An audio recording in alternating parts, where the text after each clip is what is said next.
Practice Test 1. IELTS Practice Listening Test. You will hear 4 different recordings and you will have to answer questions on what you hear. You will have time to read the instructions and questions, and you have time to check your work. All the recordings will be played once only. The test is in 4 parts. Write all your answers in the listening question booklet. At the end of the test, you will be given 10 minutes to transfer your answers to the answer sheet. Now turn to part 1 in your question booklet. Part 1. You will hear a conversation between a woman and an employee of a beach safety club. First, you have some time to look at questions 1 to 4.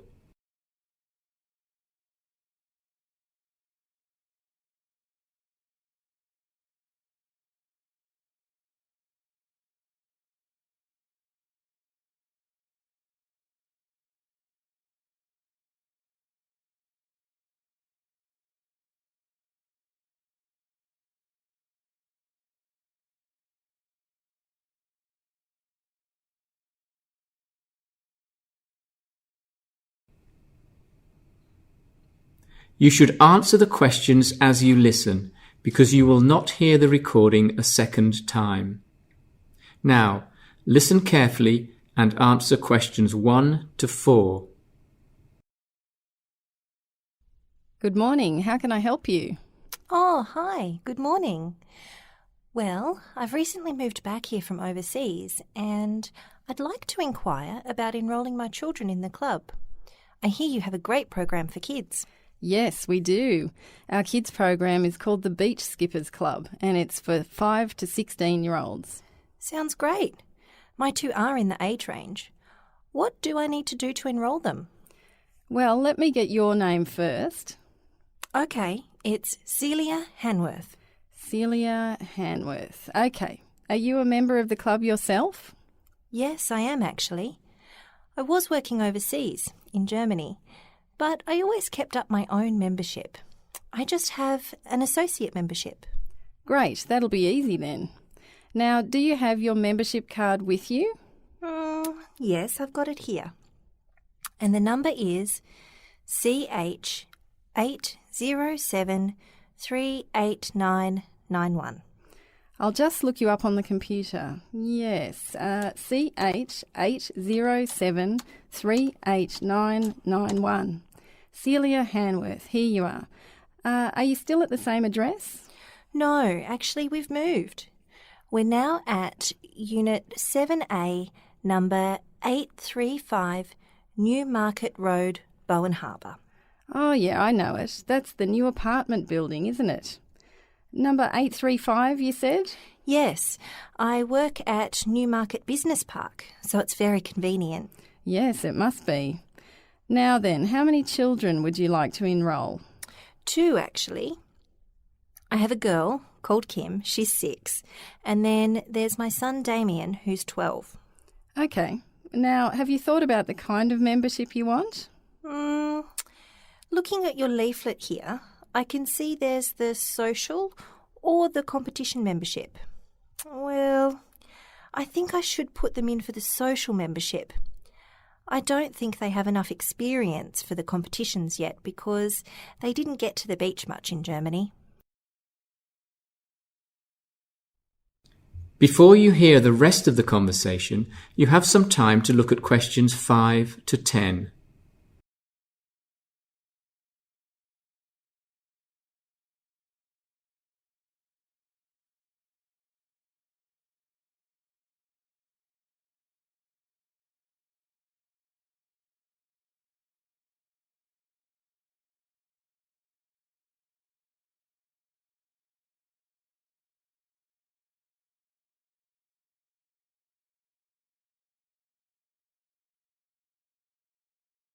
Now listen and answer questions 5 to 10. Okay, now let's just get some background about their swimming level and other sports. Have they taken any lessons and won any badges for swimming and water safety? Yes, they're both what I would describe as competent swimmers. They've both taken the water safety course and Kim reached the intermediate level. She's very proud of that. She's only 6 after all. And Damien reached the advanced level, and then he went on to the water survival course and reached level 3 in that. Great. Well, they should both be okay. They've got the basics at least. Now, have they had any experience of water sports generally? Any surfing or kayaking? They have done some sailing. They used to sail small boats on a lake in Germany, but it's not the same as the ocean, is it? No, it's different when the waves are a bit bigger and there are tides to contend with. Are they into any other sports? Yes, they both go to athletics club at Newton Park. Kim has won a few events in her age group, like the long jump and so on. Damien used to be quite good too, but he's been suffering a bit with asthma, so he hasn't done so well recently.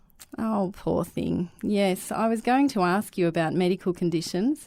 I'll just note that down. So, Damien, what should I write? Mild? Chronic?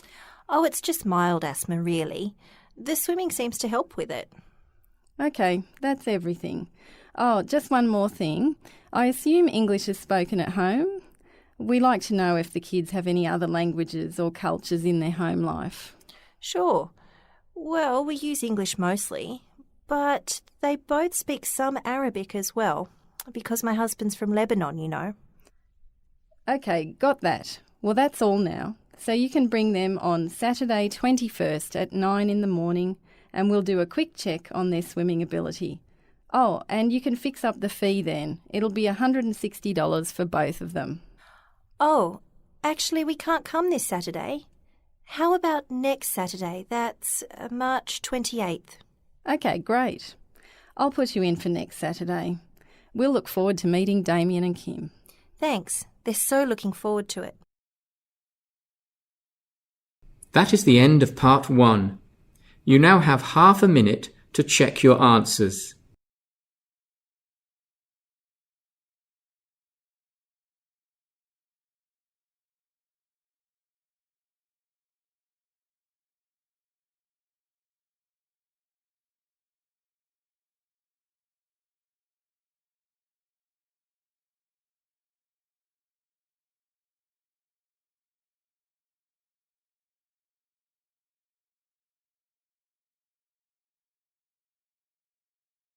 Now turn to part 2.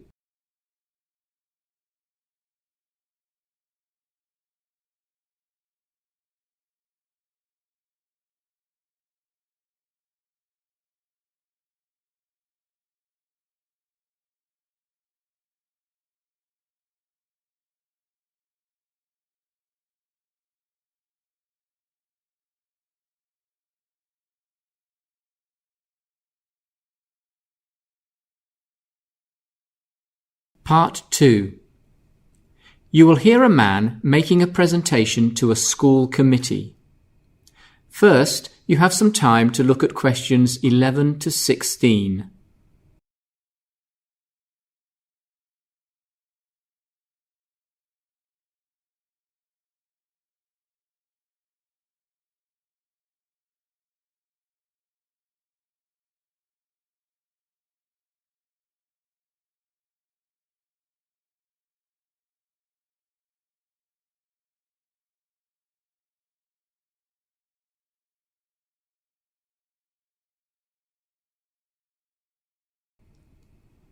Now listen carefully and answer questions 11 to 16.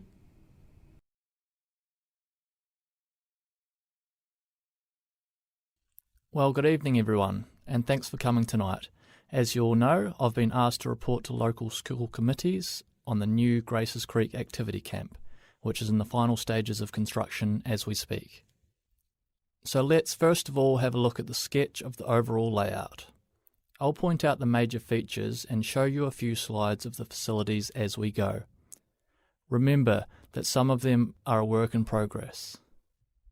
Well, as you see, the site is roughly rectangular and it's bordered on the south by Grace's Creek. This is a narrow and fairly slow-moving stream that's been cleaned up a lot in recent years, actually. Now, if you approach from the south, you cross Grace's Creek and turn right into the camp. So, coming from the north, you'll see a bus stop just before you get to the camp itself. From the main gate, the driveway turns immediately left around the edge of the camp. And while you're on the driveway, if you look right down the opposite end of the space, that's across the lake, you can see the student dormitory, the largest building on the site. You'll see that there's a shared jogging and walking track which runs next to the driveway, and in fact runs all around the perimeter of the camp, next to the wall. Now, going back to the driveway, just before the drive turns right, there are a couple of tennis courts, but they're not quite ready for use yet. And in the corner there, opposite the tennis courts, is a basketball court. It seems to be more popular with the kids than tennis these days. Okay, so the path turns left into the large rectangular space, which is the car park obviously, with space for about 80 cars and up to 5 coaches. So coming back out of the car park, you can turn left onto the jogging track to walk around the student dormitory, and as you go, you pass a couple of small chalets on the right, which are the permanent staff houses. While we're on the topic of accommodation, there is also a guest hostel in the centre of the south side. That's directly overlooking the lake, and it's for business groups. The climbing wall is just to the left of it. The lake, by the way, is artificial, but it is just deep enough for kayak training and even windsurfing or paddleboarding. That small building on the edge of the lake is the boathouse for the storage of all the water sports equipment. Now, the stream can also be used for kayaking, and there's a small gate in the south wall leading out to it. It's a great spot for picnics too, so there's a picnic shelter just there. Before you hear the rest of the conversation, you have some time to look at questions 17 to 20.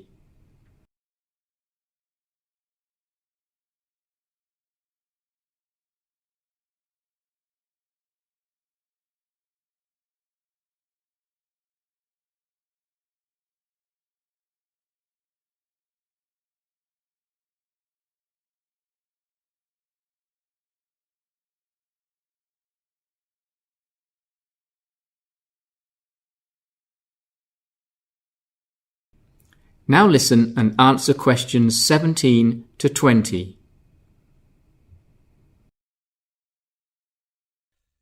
There are a few facilities which were in the original plans, but haven't so far made it into the final design phase. We do have one building next to the dormitory, which we're a bit unsure how to proceed with. The favourite suggestion is a gym and pool, though frankly it's a bit optimistic, given the cost of those facilities. The most likely outcome will be some kind of food outlet, because that could contribute towards the overall running costs, with another option being a conference room. The facility will, of course, be partly funded by visits from the general public during school terms, and we've already had some interest from training companies, who could use it for corporate events and retreats.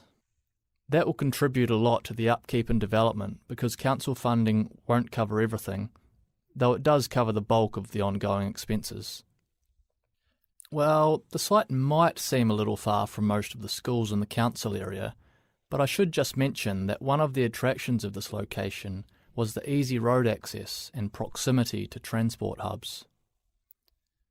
But not only that, the nearby Parkdale Forest has some excellent walking tracks and mountain bike trails.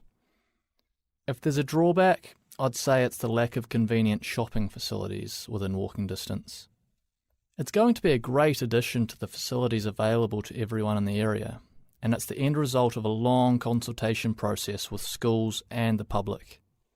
Now, we haven't been able to do everything that we wanted, not particularly because of budget constraints, but more because of the extent to which we were limited by the existing structures from previous commercial use. But We have listened to both the parents and the students who are going to use the facility. Now, I'm sure you'll have a lot of questions, so let's take a short break, and when we come back, we can open up the meeting for discussion. That is the end of part 2. You now have half a minute to check your answers.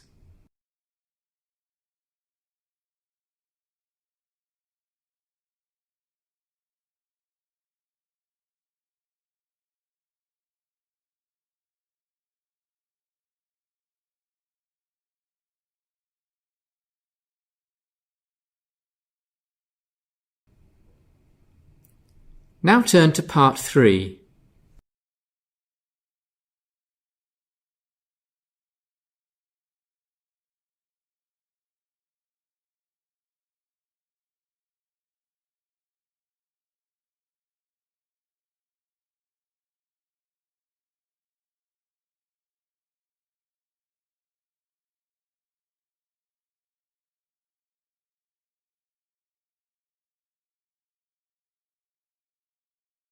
Part 3. You will hear a conversation between a professor and a researcher about road safety research. First, you have some time to look at questions 21 to 26.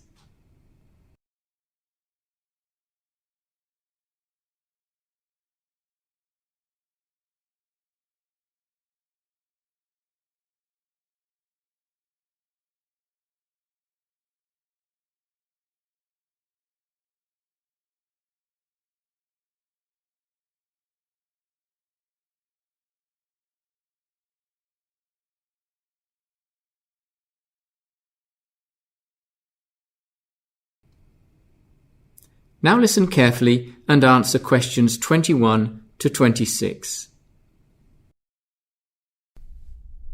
Well, thanks for coming in, Adam. It's nice to begin meeting some of the research team. Oh, Professor Wilcox, welcome to the Institute for Road Safety. Oh, let's be a little less formal. You should all call me Jane, OK? All right, then. Well, you know, my aim is to meet all the junior researchers and have you explain your research interests. Of course, I've read some of your reports, but you may not have written up everything you're doing just yet. So you've been looking into accident causation and mobile phone use, is that correct? Yes, that's right. I've been working with Jamila, and we think it's something we really have to get to grips with at the Institute, because there hasn't been enough research on distraction and accident rates. And now that mobile devices are so common, even among older age groups, we felt it was worthy of study. Right. So how have you approached the issue? Well, we've done a survey of the literature, of course, and looked into some of the main research methods, as well as different approaches to controlling mobile device use while driving. There seems to be some agreement that different research methods suit different kinds of research questions. So I'll explain some of our conclusions. One relatively new approach is to use driving simulators, rather like a giant video game where drivers are put through a controlled driving course and their reactions are monitored. Now, this allows researchers to test out their assumptions because they have complete control over the road conditions, of course, including weather and other vehicles. Simulators allow perfectly timed interruptions from incoming mobile phone calls or instructions to send a text and so on. But the simulator machines are very expensive and may not actually show reactions in real road conditions. OK. So then there have been 1 or 2 limited studies of real observed driving using special police cameras. These are set up at specific road locations and drivers are secretly filmed as they pass the camera, with the registration plate not visible for privacy reasons. So this approach is good for showing us how people use handheld phones in particular. Of course, if they're using hands-free connections, well, that may or may not be visible, so it isn't counted. The reason that this is limited is that obtaining the rights to see and use the video footage is a legal nightmare. But it does allow for the gathering of group statistics, such as gender or approximate age divisions. Well, then the next approach is based on survey questionnaires. These are a bit more traditional, of course. There is the usual issue around the fact that participation is voluntary, so you may get some bias in the statistics, but they are useful for surveying large numbers of drivers and quick data analysis. You can incorporate questions on a wider range of topics, of course. The last method we've looked into is small group research, or focus groups, I should say. That's relatively easy to set up, and the major point in its favour is how revealing it can be about drivers' attitudes. Not only to phone use, but to some of the measures proposed to try to control their behaviour with mobile devices. You can get into some detail there, although the analysis and transcription takes time, and one must be careful not to generalise. I mean, the findings are not hard data after all, but more qualitative, really. Before you hear the rest of the conversation, you have some time to look at questions 26 to 30.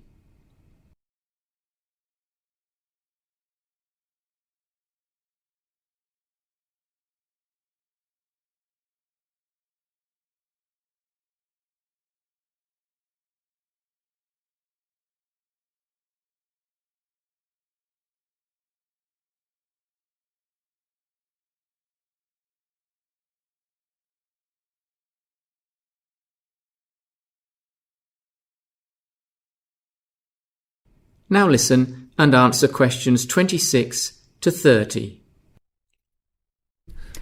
So, do you have any proposed directions for your own research? Well, yes. For a while we were thinking of trying to put together a study of videos of observed driving in real conditions using the police cameras, as I mentioned. As I said, we did try to get access to the video footage, but access is so restricted that, well, we abandoned that idea. Then there's the driving simulator at the National University, which generates a lot of data. We don't have the resources to purchase time on this machine to set up our own study, but we have reached an agreement with the Human Sciences Department at the National University. That's good. Yes, we're going to share one of their sets of data so we can do our own analysis. We're looking at a particular group of drivers and their eye movements immediately after they receive a mobile call. We hope to send in a couple of articles to major journals out of this one.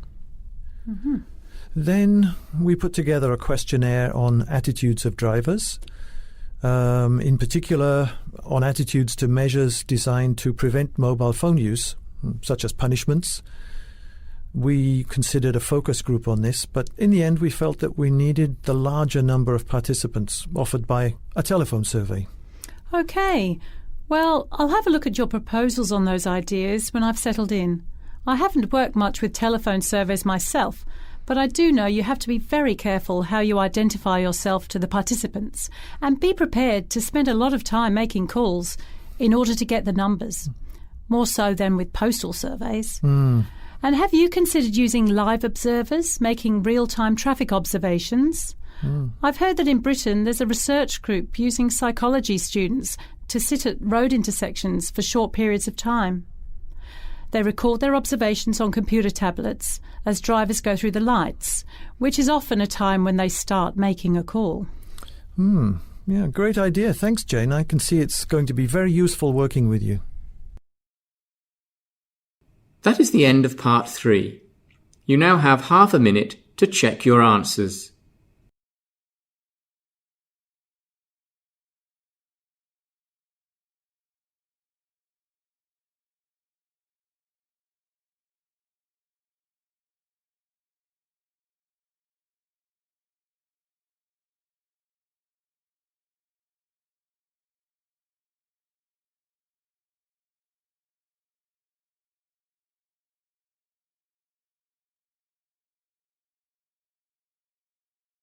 Now turn to part 4.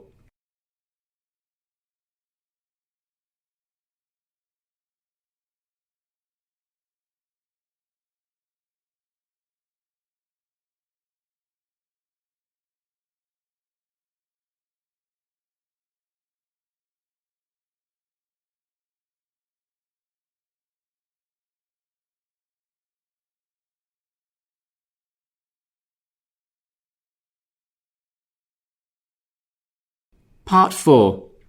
You will hear a talk about new materials based on spider silk. First, you have some time to look at questions 31 to 40.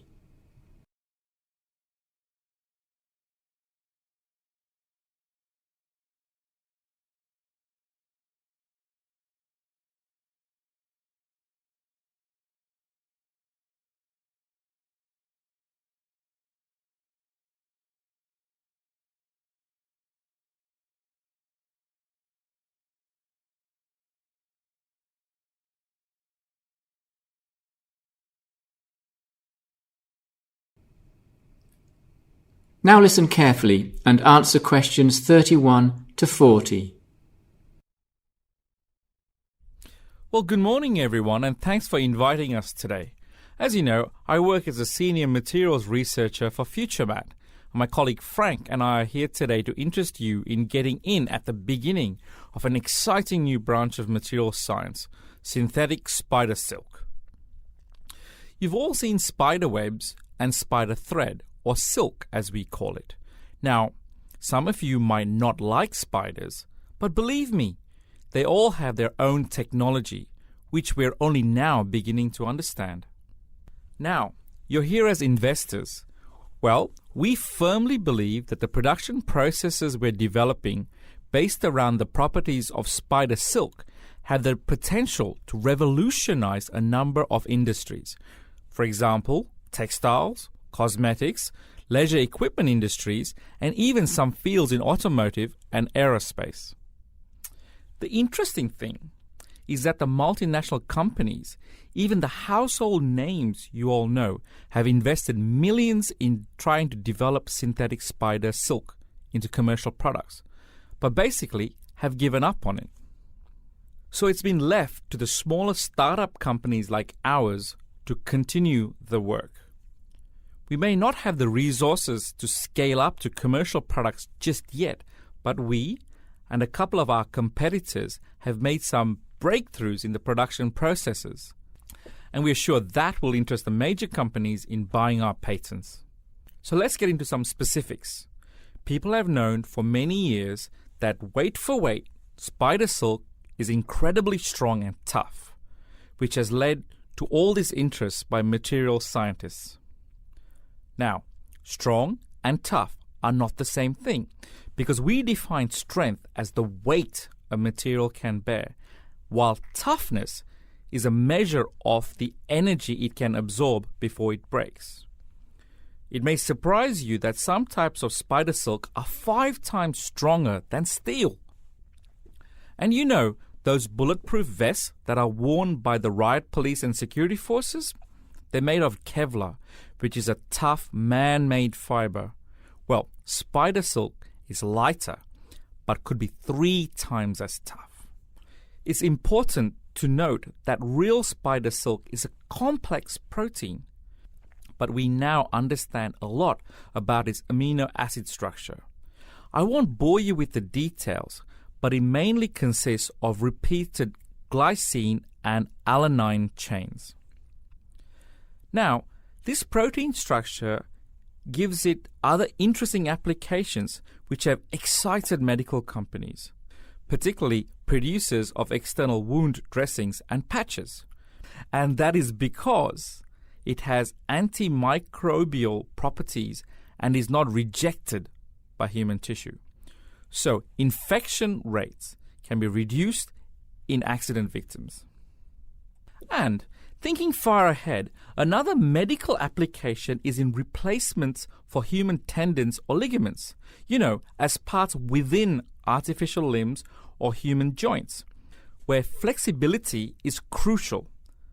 And finally, in construction, clearly there are a lot of uses for lighter, stronger cables linking machine parts, supporting or lifting items. So, you're probably wondering how the silk is produced. You might think it could be taken from wild spiders themselves. So, to give you an idea of how long that can take, a piece of fabric about 3 to 4 meters took 82 people over 4 years to create. And clearly, it won't be from farm spiders. These creatures are far too aggressive towards each other. They can't be kept in close proximity in large numbers. So, the only way is to artificially produce the proteins in a kind of sticky liquid which can be made into very thin fibers. One approach to this has been to genetically modify goats, which then produce this silk in their milk. The protein content of the milk is about 1 or 2 grams per liter of milk, so you need a lot of it to get a quantity of protein. But it has been done. Although extracting the protein isn't really such a tricky process. Another approach has involved the genetic modification of an obvious candidate, the silkworm. But again, the quantities produced are insufficient. The resultant materials are very suitable for medical applications, though. These days, it seems, a more reliable and, very importantly, scalable method is to directly modify bacteria such as the E. coli bacterium to produce the proteins in liquid form. There are a number of companies, and this is where we come in, working in this field. So we've shown you that it is indeed scalable. There are definitely some issues in going from raw proteins to usable silks, but the quantity is there. So now we've got the background, let's have a look at our proposals in more detail. Frank, could you start the video, please? That is the end of part 4. You now have half a minute to check your answers.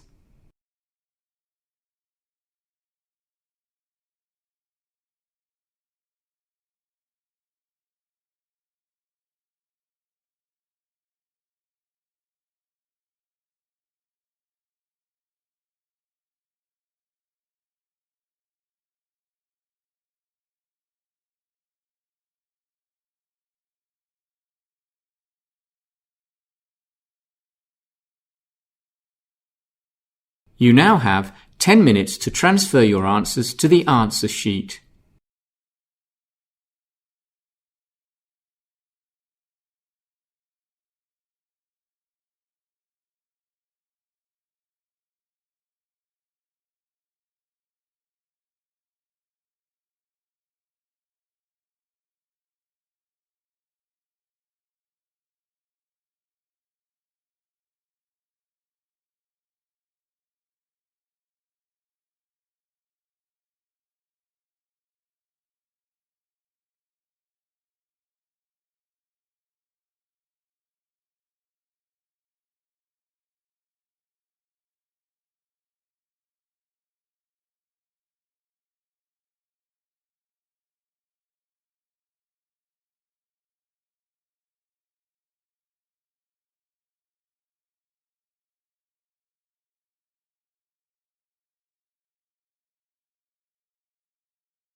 That is the end of the listening test.